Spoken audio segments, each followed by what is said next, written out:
7:41 en el territorio continental ecuatoriano. Aquí seguimos buscando la verdad en la revista de Opinión Democracia. Hoy queremos dar paso para un análisis sobre la situación petrolera del Ecuador al cierre de este año 2021, el decrecimiento en la producción cuando hubo el anuncio inicial del presidente Lasso de llegar al mediano plazo a la duplicación de los alrededor de 500.000 barriles promedio al millón de barriles diarios. Este momento ha caído la producción petrolera, pero no solo queremos quedarnos en eso. Leíamos informes muy importantes, serios, como el de BBC News Mundo, respecto de los riesgos que enfrentan los países petroleros de América Latina por la transición. Cuando se habla de la necesaria transición para la supervivencia del planeta, el cambio energético que supone grandes desafíos para América Latina. Y allí se preguntan, hay una serie de preguntas que sin respuesta, para tomar como referencia el año 2050, como el año cero del carbono, 85% de 110 millones diarios de fósiles, carbón, petróleo y gas natural, sostener la transición con subsidios por trillones de dólares anuales. Perdón. Bueno, faltan solo 30 años, se preguntan. ¿Y el mundo hacia dónde va? Bien, queremos dar la bienvenida al exministro de Energía, exsecretario de la OPEP, doctor René Ortiz Durán, el ingeniero Miguel Robalino, experto petrolero, y el doctor Fernando Santos Alvite, experto petrolero y exministro de Energía y Minas. Doctor René Ortiz, ¿por qué cae? Expliquemos por qué está cayendo la producción petrolera. Luego hablaremos de las perspectivas, lo que decíamos, pero ¿por qué ese decrecimiento? ¿Qué le está pasando al país para que nuestros miles de oyentes lo entiendan? Buen día. Buen día, Miguel. Muchísimas gracias por la invitación. Permítame saludar a mis contertulios y a su distinguida audiencia y comenzar señalando que la medida tomada por el gobierno de prevención, días antes, prevención para realizar otras variantes que alejen el sistema de oleoductos un poco más de este foco de la erosión que se está dando ahora en las laderas, porque llevamos 150 días, hoy día es el día 150 en que la erosión prácticamente del cauce del río Coca está detenida, en la misma abscisa, desde hace 150 días. Ahora el problema es estos deslizamientos que se están produciendo en las laderas. Bueno, deslizamientos hemos tenido siempre, pero esta es más llamativa, más notoria, desde el punto de vista de que tiene afectada ya totalmente a la carretera E45. Y claro, ya también se ha estropeado, según la noticia del día de ayer, el oleoducto, el SOTE que maneja Petroecuador. Afortunadamente estuvo ya vacío, porque las medidas de prevención se tomaron en días anteriores, se vaciaron esos tramos de tubería y consecuentemente no hay problemas de contaminación porque las tuberías fueron totalmente vaciadas, la del SOTE, la del OCP y el pipeline, el pequeño del poliducto que conecta Sushufindi con esto. Esta medida de fuerza mayor es derivada de una decisión gubernamental. Los riesgos son altos. Y ya ve usted que se presentó precisamente el día de ayer con el OCP. Ahora, evidentemente, esto genera dos situaciones en mi opinión.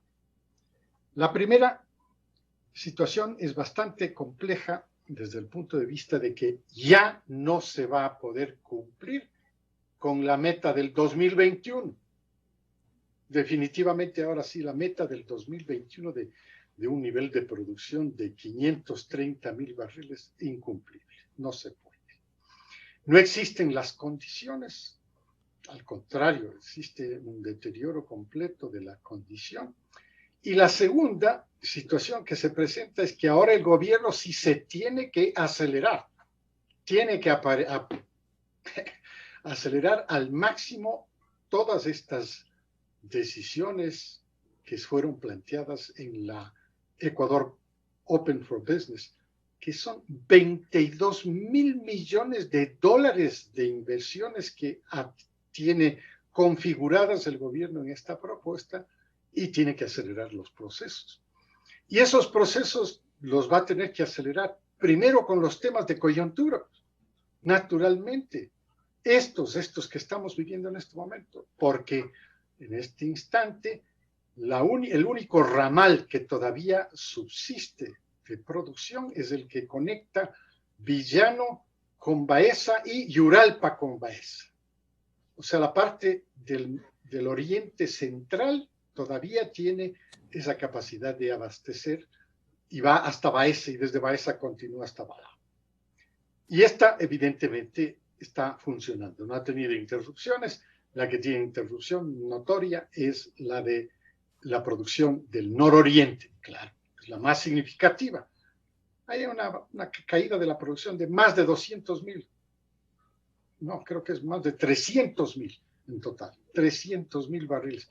Esto es una enorme cantidad de barriles y deja no una pérdida, deja un lucro cesante, ¿no? Un lucro cesante bastante significativo, del orden de los 8 millones de dólares por día. Esto es enorme, son cálculos que pueden variar en función del precio que se le ponga al crudo en el mercado internacional, pero evidentemente esto quiere decir que hay que apretar el acelerador en todo. Y entonces las finanzas se quedan achicadas, y se quedan achicadas bastante significativamente. Ya no podemos pensar en otra opción que sea el sector privado. El sector privado es el que tiene que tomar la posta. Ya no hay cómo abastecerle a Petroecuador de fondos. ¿Cómo? Ya Petroecuador pasa a un segundo plano. El plano principal sigue siendo el que estas propuestas, estos proyectos que tiene planteado el gobierno a través de este programa de Ecuador Open for Business, estos tienen que acelerarse y tienen que acelerarse con el sector privado. Esa va a ser la solución. ¿Para qué? Para compensar un poco la situación de esta caída significativa de la producción. Y finalmente, concluyo con esto.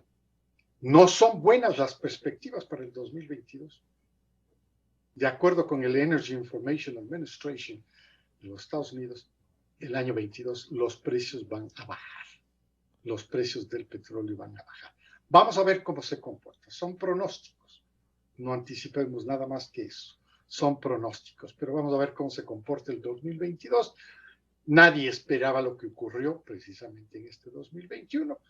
Evidentemente no funcionaron bien las energías alternativas, ni wind power, ni solar fotovoltaico, no funcionaron a tiempo. En Europa tuvieron que regresar al carbón y claro, las minas ya estaban cerradas, muchas de ellas. Y es difícil poner en producción otra vez todas estas instalaciones industriales. Digo y concluyo, Miguel, hay que tomar las cosas con tranquilidad. En el mundo primero y en el Ecuador también. Y esta tranquilidad le debe llevar al gobierno a tomar decisiones urgentes. Hasta aquí mi comentario. Ingeniero Miguel Robalino, bienvenido. ¿Cómo ve usted este panorama al cierre del 2021 con esta caída del precio del petróleo y cuál es la explicación para retomar esa senda de la producción? Buenos días, un saludo cordial al doctor Fernando Santos, al ingeniero Leonel Ortiz. En la industria petrolera hay que entender que tan importante es la producción petrolera como la fase de transporte, o midstream que nosotros le llamamos, y las dos van de la mano definitivamente. Segundo, mire, cuando en el año 1987 hubo el terremoto, recordemos, en el mismo día 2 terremotos seguidos en la zona del Reventador, donde este sí fue un caso de fuerza mayor, porque definitivamente los 70 kilómetros que dañaron la línea del oleoducto del Sote, y con otro agravante, que en esa época todavía no existían los CP. y con otro agravante. Recordemos que en el año 86 hubo una caída igual del precio del petróleo, que fue a casi $12. Y justamente en el año 87 comenzó una recuperación donde se puso casi a $22. ¿Por qué hago este contexto? Porque los escenarios que se dieron en el año 87 son muy diferentes a lo que ha pasado el día de hoy. Cuando hablamos de fuerza mayor, definitivamente se está entendiendo que es algo fortuito o algo que no está calculado. Pero mire, en la industria petrolera, como bien lo dijo el ingeniero René Ortiz, hay que trabajar mucho con lo que es la prevención. Pero la prevención tiene que ir desde varios puntos de vista. La prevención tenía que ir, mire, en el caso puntual de lo que está pasando en el oleoducto, en la zona esta, que es muy compleja por su parte geográfica, y lógicamente en esta zona se producen dos efectos directos e indirectos, lo que pasó en el año 87. Lógicamente, los efectos indirectos son los deslaves que generalmente existen en esa zona, y los efectos indirectos y los directos que se dieron en el año justamente 87 fue que se represaron varios ríos y eso provocó fuertes inundaciones. Lo que quiero decir es que si es que se hacía la prevención respectiva, mire, esto comenzó por ir digamos, un año atrás, por ser un poco conservador, en el año 2020. Esa variante se debía ya haberla definido. Porque mire, en este tipo de industrias, definitivamente, las consecuencias de parar un bombeo son sumamente graves. El apagar los pozos petroleros o cerrar los pozos petroleros desde el punto técnico son sumamente costosos. Y hay casos en los cuales a nivel mundial, como sucedió en Argentina, se decidía, por último, para no apagar los pozos petroleros o cerrar los pozos petroleros, se decidía bajar precios de crudo o buscar las formas para no apagarlos. Porque definitivamente el reactivar nuevamente los pozos petroleros tiene tiempos de 2 a 3 meses, donde lógicamente los niveles de agua son los que se producen e inclusive sufren ciertos daños los yacimientos. ¿Por qué hago este análisis? Porque definitivamente la situación que estábamos viviendo en el país no es tan fácil. Mire, la prevención, como bien lo dijo el ingeniero Ortiz, tenía que haberse dado de forma radical. Si bien es cierto, el país hemos venido viviendo temas económicos complejos, pero mire, estas industrias, las industrias petroleras, por la sinergia como funcionan, son industrias en el mundo donde no se puede parar. Es decir, muchas veces los costos de inversión o al no existir los recursos, como yo manifesté en algún medio, al costo que podía haber salido, se tendría que haber ya realizado la variante definitiva. Nosotros sabemos que eso tiene un costo altísimo. A lo mejor pasará de los 500, 600 millones de dólares el hacer una variante definitiva, pero se tendría que tomar la solución. Ahora, si bien es cierto, esta caída de la producción que actualmente estamos viviendo nos va a traer consecuencias a futuro, costos de reactivar nuevamente los campos petroleros, los temas que se van a dar especialmente por los compromisos. Bueno, todo eso podría ser en cierta forma manejable. Pero yo quiero hacer entender, mire, los compromisos que existen de entregar el petróleo, especialmente el comprometido, a los comercializadores o traders, bueno, se entendería que ellos tienen compromisos de entregar las refinerías, es decir, los futuros que nosotros llamamos, es decir, el petróleo que va a las refinerías a procesar en el mes de enero ya está colocado en el mes de diciembre. Y lógicamente no es tan fácil para las refinerías, porque miren, en el mundo, con una media de 680 refinerías que existen, cada refinería tiene un diseño exclusivo para el tipo de crudo que va a llenar. Es decir, no es tan fácil los compromisos que tengan los comercializadores con las refinerías de suspenderlos, porque no es cuestión de conseguir o reemplazar el crudo.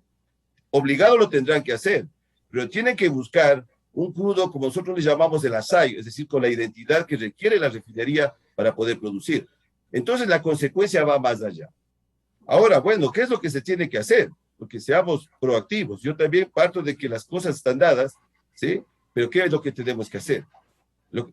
Se entendería que al momento se está construyendo otra variante, que sería otra solución, llamémoslo desde el punto de vista un poco una solución temporal o parche, pero se tiene que inmediatamente tomar las decisiones para los procesos si no existen los diseños de la ingeniería, ya el proceso de, por lo menos del estudio, o si no es más, ya planificar cuándo se construye la definitiva.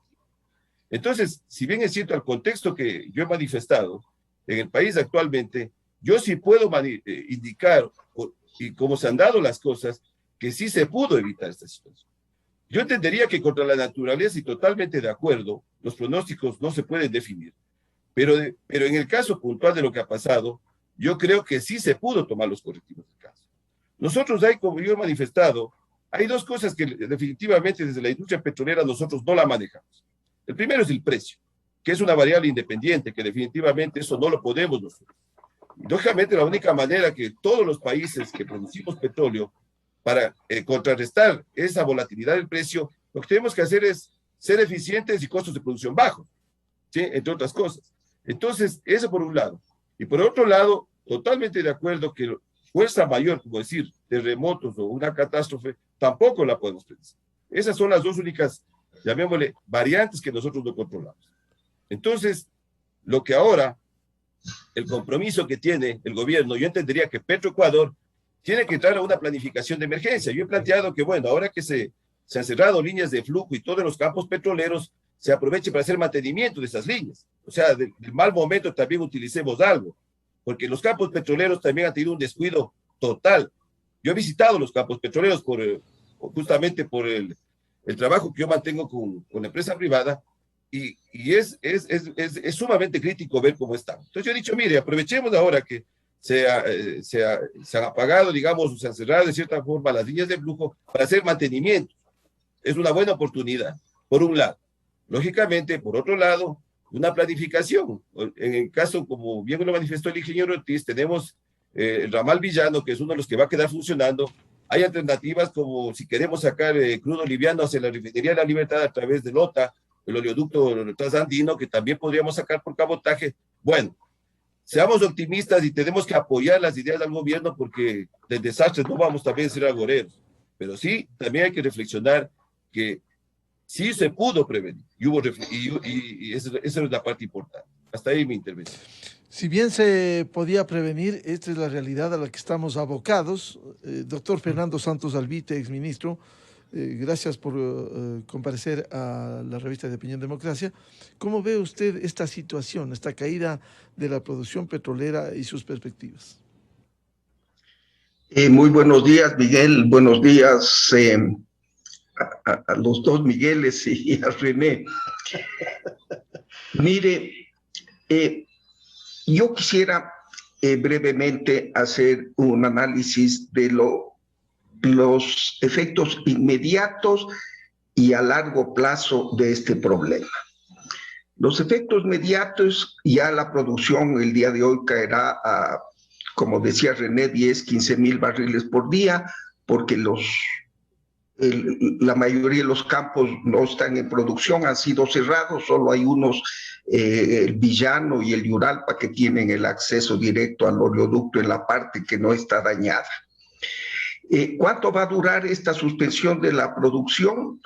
Yo soy un poco pesimista, está lloviendo fuertemente en el oriente, es una zona muy difícil, y yo creo que quizás hasta finales de enero vamos a estar suspendidos la producción. Serán unas 6 semanas. Si el país recibe 700 millones de dólares mensuales de exportación, estamos hablando de una disminución de ingresos de 1.000 millones de dólares al fisco, que le van a afectar.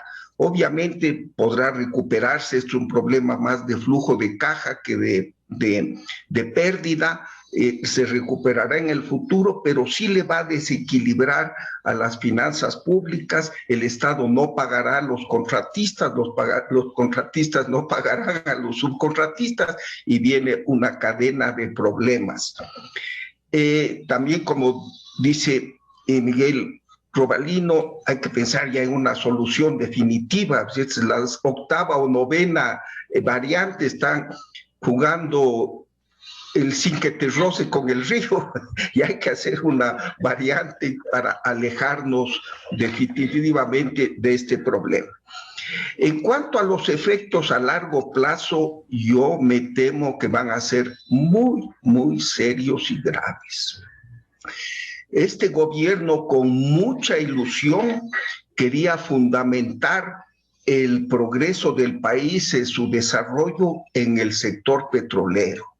Inclusive uno de los lemas de la campaña es llevar a 1 millón de barriles por día la producción al término de su mandato.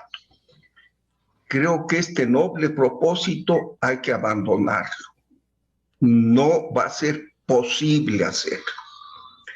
No va a ser posible incrementar la producción de petróleo del Ecuador. ¿Por qué? Mire, acaba de haber un foro de inversionistas en el cual yo participé y días después hubo una feria petrolera, la feria que hace el señor Hassan Begdash cada año, con la cual hemos asistido con el ingeniero Ortiz y el ingeniero Robalino, en que vienen las compañías. ¿Sabe qué noté, Miguel? Que no vino ninguna compañía, ni grande ni mediana. Ni grande ni mediana. Estuvieron las que ya están aquí, ¿no? Todos los gerentes con terno nuevo y pasando lista, quedando bien con el por ministro. ¿Qué cree, doctor Santos, y por qué cree que no hubo ese interés en el evento? Por razones globales y particulares. Globales. El mundo está asustado de la catástrofe que nos está llevando el consumo de petróleo. El cambio climático es una amenaza a la humanidad.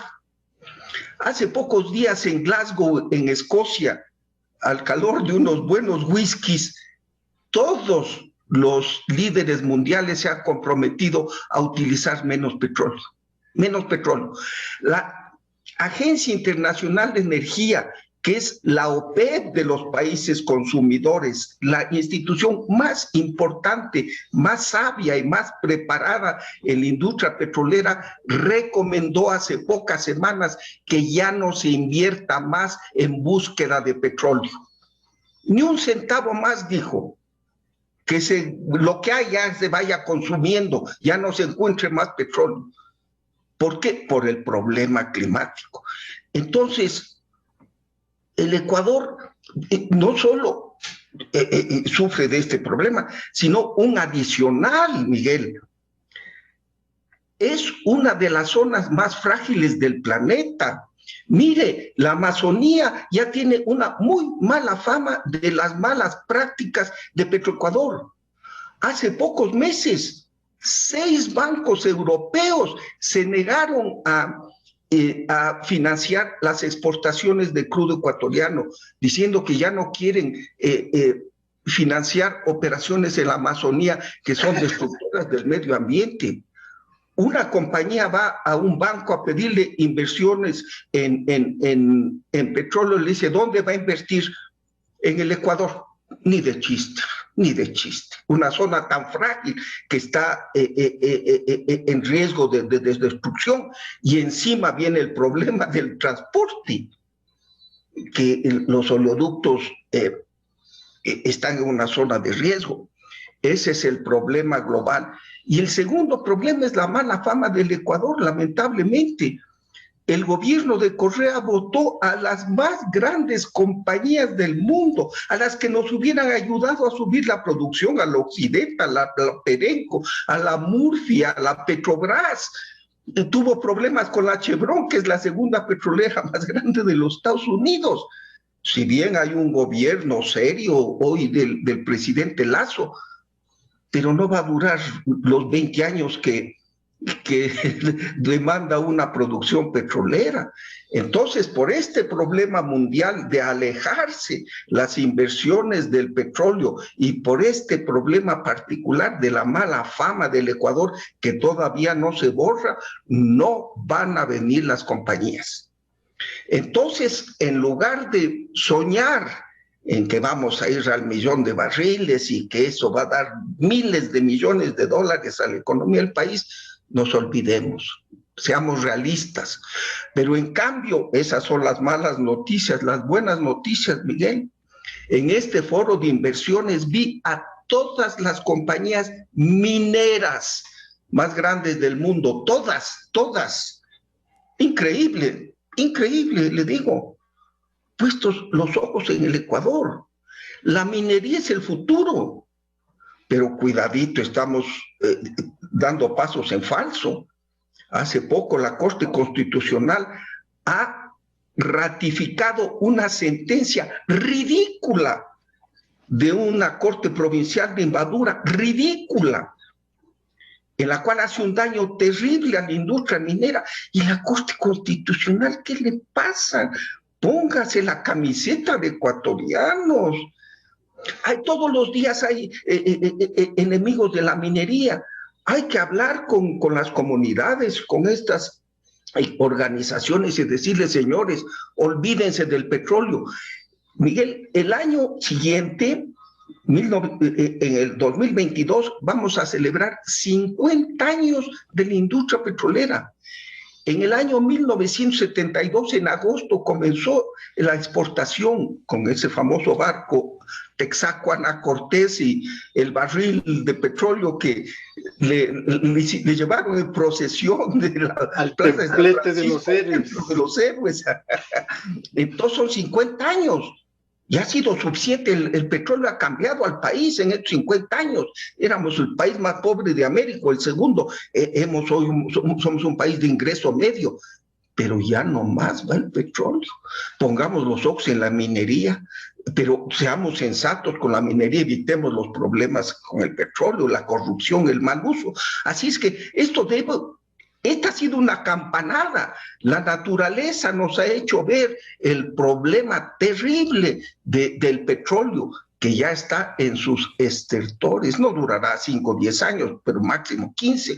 Así es que olvidémonos del petróleo y nos concentremos en cosas como la minería, como la agricultura, el turismo.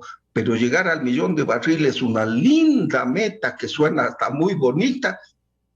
Sueños irrealizables. Doctor René Ortiz, con estas explicaciones que nos han hecho, nos preocupa el futuro, debiera preocupar.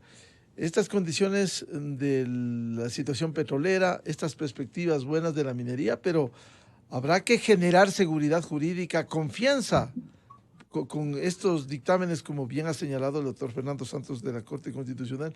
Eso no abre buenas perspectivas, ni confianza, ni seguridad jurídica. Por esos sesgos que subsisten en el Ecuador, porque hay que decirlo, sesgos que hacen daño. ¿Cómo ve usted esa perspectiva? Al comienzo leíamos este resumen de BBC News Mundo respecto de las perspectivas, no solo para mañana, no solo el 2022, sino esas perspectivas al mediano y largo plazo. Gracias, Miguel. Tomémoslo desde el punto de vista de la coyuntura. Sin la menor duda, tenemos que dar una solución. No hay nada que hacer, ¿no? Tenemos una infraestructura industrial que hay que ponerla en movimiento, evidentemente, y hay que darle una solución definitiva. Existen las capacidades, quiero decir, de recursos naturales, naturalmente existen. Y estas podrían ser el aval para que una infraestructura de transporte por oleoductos nueva, diferente, pueda entrar a ser estudiada con seriedad. Estoy totalmente de acuerdo, es una inversión gigantesca la que se tendría que hacer, pero esta es la coyuntura. En la coyuntura también tenemos que ver otras opciones. El OTA, nosotros ya usamos el OTA, justamente en tiempos en que Fernando era ministro, viceministro, creo en ese momento, del taponamiento que recibieron algunos ríos y que prácticamente destruyó la infraestructura del único oleoducto que teníamos en esos momentos, que era el Sauti. Y se utilizó el ramal de conexión por el puente San Miguel hacia la infraestructura colombiana del sur colombiano, que es el OTA. Ya lo hemos probado, ya tenemos experiencias, creo que se puede manejar bastante bien esa opción, pero siguen siendo opciones parches. De todas maneras hay que pensar en la coyuntura, así, pero en el largo plazo hay que pensar seriamente con estudios de cómo resolvemos el problema de una industria que va, por supuesto, en camino hacia una disminución significativa a futuro. Fernando trae a colación un tema muy importante, que es Energy Minerals, es la nueva materia que existe en el mundo. Se llama así, minerales energéticos. Quiere decir que toda la fuerza de la energía, de la industria de la energía, no se puede dar si no se tienen los minerales. ¿Cuáles? El cobre, el oro, la plata y muchos otros más. Qué bendito que es este país. Tiene todos. Y recién estamos comenzando la escala industrial de desarrollo y de producción y de posicionamiento en el mercado internacional de minerales. Lo ha hecho bien.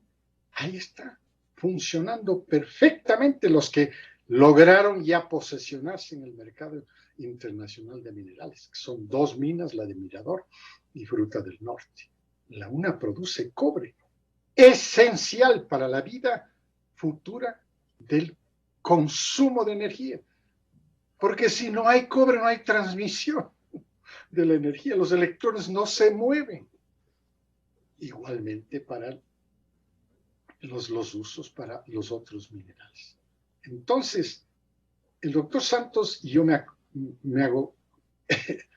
le apoyo totalmente a esa tesis, dice, atención, tenemos que darle toda la prioridad a ese nuevo sector, a este nuevo renglón de desarrollo que podría darse en el Ecuador del futuro. Con fuerza industrial quiero decir, ¿no? Fuerza industrial. Pero usted, Miguel, pone un tema muy importante que es la seguridad jurídica. Este gobierno está haciendo todo lo posible dando señales de seguridad jurídica. Pero es el gobierno. Y el doctor Santos lo pone clarísimamente. Hay otros estamentos del Estado que tienen que ponerse la camiseta. Es decir, la administración de justicia no está funcionando bien. Los gobiernos no pueden avanzar porque hay una interferencia permanente con acciones de protección o acciones que se interponen al manejo de la administración de justicia y les dan cauce y son falsas y son mentirosas. Es decir, yo pienso que la administración de justicia tiene una deuda con Ecuador. Tiene que ser 100% cambiada. Tiene que ser 100% reformulada para que se vea que está empatando con el resto del mundo, cómo camina el mundo. Y si por un lado el presidente de la República y el Ejecutivo están promoviendo la seguridad jurídica para que el inversionista se sienta confiado, que no es una tarea fácil, pero si lo están haciendo el otro lado y los otros lados, y el resto de la población y las organizaciones sociales, todas tienen que abrazar ese mismo objetivo. Y es que la tecnología y la innovación tecnológica nos están dando a nosotros las garantías de que puede hacerse esta industria, como se está haciendo también la nueva de la industria petrolera, con la innovación tecnológica y científica que permite una operación con mucho cuidado ambiental y también con responsabilidad social. Las comunidades que son inmediatamente vecinas a las operaciones industriales de minería o de petróleo o de cualquier otra instalaciones industriales como las energías nuevas, fotovoltaica y eólicas, todas estas tienen ese carácter de que impactan directamente o indirectamente a las comunidades alrededor de las instalaciones industriales.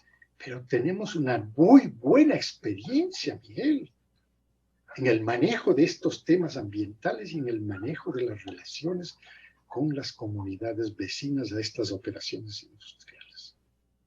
Yo quiero cerrar este comentario, Miguel, señalando que aquí hay, en este análisis, hay un tema de coyuntura que hay que resolverlo. Y hay un tema de largo plazo, de mediano y largo plazo, que hay que darle toda la importancia, que son los energy minerals, los minerales que se utilizarán en todas las fases de la industria de la energía del mundo. Doctor Fernando Santos Alvite, ¿cómo impulsar este renglón importante en la economía como es la minería? Lastimosamente, el país ha vivido cobijado por este marco jurídico que no genera confianza, no genera credibilidad, no genera seguridad y certezas. Habiendo posibilidades, habiendo recursos naturales, lastimosamente, siendo realistas, la perspectiva, si aquí no se facilita, sino al contrario, se obstaculiza, ¿cuál es el panorama? Mire, Miguel, el problema es que las minas no están en las ciudades, ¿verdad? En donde es más fácil controlarlas, están en zonas rurales. Y lamentablemente la práctica no ha sido positiva. Se ha comenzado con una minería ilegal que ha causado daños tremendos. Les recuerdo, la famosa mina de Nambija, que fue explotada por los españoles en los 1500 y fue redescubierta en los 1970s, en lugar de que vaya un concesionario grande que tenía el permiso, se convirtió en una torre de Babel, en donde vinieron todo tipo de mineros ilegales, prostitución, narcotráfico, lavado, y utilizaron cianuro, mercurio, que son sustancias nocivas, ¿verdad? Se creó, en lugar de crear una mina que hubiera sido un motor de desarrollo en el Ecuador, fue un caos verdadero. Entonces el país ya tiene miedo de la minería. También ha habido quizás poco diálogo con las comunidades, no se les ha hecho ver el beneficio que tendrían en lugar de cultivar maíz y papas, pasar a ser trabajadores de una empresa minera con estabilidad, con beneficios sociales, con posibilidades de jubilación, porque las mineras serias son muy responsables con sus trabajadores. Entonces, este vacío ha sido aprovechado por demagogos. Ahí está el señor Yacu Pérez, que hasta se cambió el nombre. Creo que se llama Luis Pérez, se llama Yacu, que quiere decir agua pura. Y se opone a rajatabla a la minería. No puede ser así. Yo creo que hay que comenzar con un diálogo social, Miguel. Ir a las zonas, darles el ejemplo, como decía René, las dos minas que ya luego de 30 años de sufrimiento han llegado a la producción, como son Fruta del Norte y Mirador, son modelo de desarrollo para esas comunidades, hacerles ver los beneficios a los habitantes de la zona de la minería y poner orden, porque aquí la minería ilegal está metida, se mete por las rendijas y está destruyendo el medio ambiente. Pero eso se necesita diálogo con las comunidades y una decisión de la autoridad de imponer orden, como se puso en Buenos Aires. Buenos Aires iba a ser la Nambija número 2. Y vino el gobierno del ingeniero Ortiz y del presidente Moreno y puso orden. Hoy está en calma esa zona. Eso hay que hacer, diálogo con las comunidades, hacerles ver de los beneficios de la minería y, en segundo lugar, autoridad. Y de ahí vienen las leyes. La ley es la superestructura que refleja la realidad social. Aquí creemos que cambiando la ley se cambia la realidad social. Es exactamente al revés.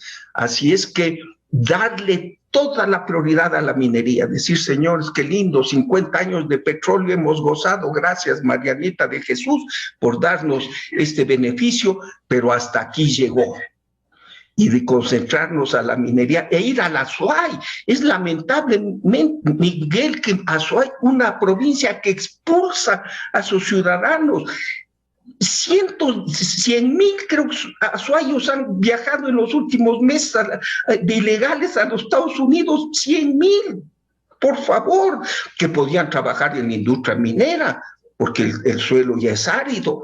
Entonces, un diálogo sincero, un diálogo abierto, y yo creo que esa dará frutos y la minería será el futuro de este país. Un tema final que queremos plantearles por ahora, volviendo al tema inicial de la erosión en el río Coca, ¿cómo lograr acciones cuando hemos leído mucho material y dan cuenta que esto se pudo también tomar en su momento y ahora vemos lo que sucede de manera inexorable? Doctor René Ortiz. El tema de la erosión regresiva tiene una forma de solución.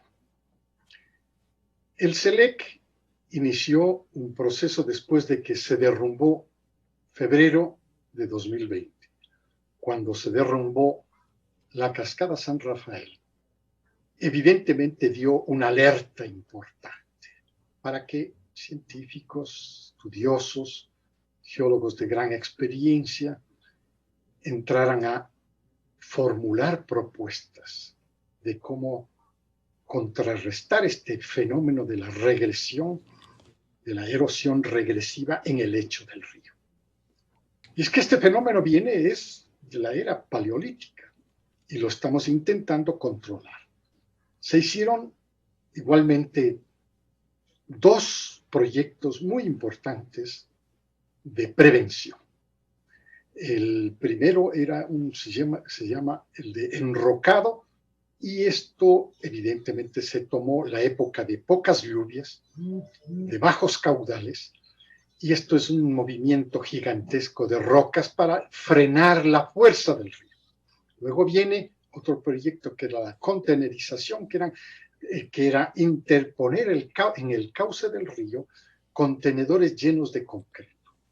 Y hay un tercer proyecto que es mucho más grande, cuesta más de $100 millones, que son pantallas gigantes de concreto. Estos proyectos se han hecho en otras partes del mundo, porque en todas partes del mundo se viven estos fenómenos de fuerza del río que hay que irlos manejando, que hay que irlos manipulando. Entonces, estas pantallas están ya los diseños hechos. Creo que está presupuestado también, es decir, existe el dinero y SELEC tiene que acometer en este próximo año 2022, tiene que acometer en la construcción de estas pantallas gigantescas de concreto que tendrían el objetivo de detener la erosión regresiva que va camino hacia el vertedero, la toma de agua que luego es transportada hacia la central de Coca-Cola Sinclair. Ahora bien, sí hemos sido ayudados también por la naturaleza en este aspecto, porque las mediciones que se tienen, como señalaba al comienzo, muestran que la abscisa desde donde se quedó, que es 7,900, ¿no? Está a 7 kilómetros, esta abscisa no se ha movido en casi 150 días, pero no es garantía de nada. Al contrario, los fenómenos naturales pueden venir inesperadamente y desarrollarse. Entonces, hay la solución para resolver el problema de la erosión regresiva. Porque este problema no es que tenemos que cambiar de ruta o cosa por el estilo. No, aquí hay que solucionarlo en el lecho del río. No hay otra forma. Y están dados los diseños, como decía hace un momento, y SELEC, que es la Corporación Eléctrica del Ecuador, tendrá que acometer en este 2022 con un presupuesto de más de $100 millones en la construcción de esto para prevenir que la erosión continúe hacia el vertedero de las obras de captación del agua para la central Coca-Cola Sinclair. Esto es un ejemplo. El otro es el tema de los oleoductos. Los oleoductos definitivamente tienen que cambiar de ruta. Tienen que ver una forma, no como una variante, la variante es una opción para solventar el problema coyuntural, pero luego van a tener que tomar decisiones mucho más significativas. Aquí hay que tomar en cuenta que el oleoducto de crudos pesados para el año 2023 terminaría su contrato de construcción y operación, y hay que ver la forma como se renueva totalmente el contrato para que pueda seguir operativo, y entonces se le da una perspectiva de largo plazo, ¿no?, para precisamente realizar todas las obras que se necesitan para acometer en el problema de la solución definitiva de los oleoductos, hasta cuando se pueda producir petróleo, como estamos viendo en el escenario mundial. Y el tercero, sí, quisiera resaltar como parte de este análisis, es el énfasis que tiene que poner el gobierno para el desarrollo de la minería industrial en el Ecuador. Será materia de otro debate, este tema grande, absolutamente, la minería. Sí, correcto. Pero, Miguel, doctor correcto. Fernando Santos, ¿cómo enfrentar en la coyuntura esto de la erosión regresiva que viene amenazando por una acción de la naturaleza en el Coca?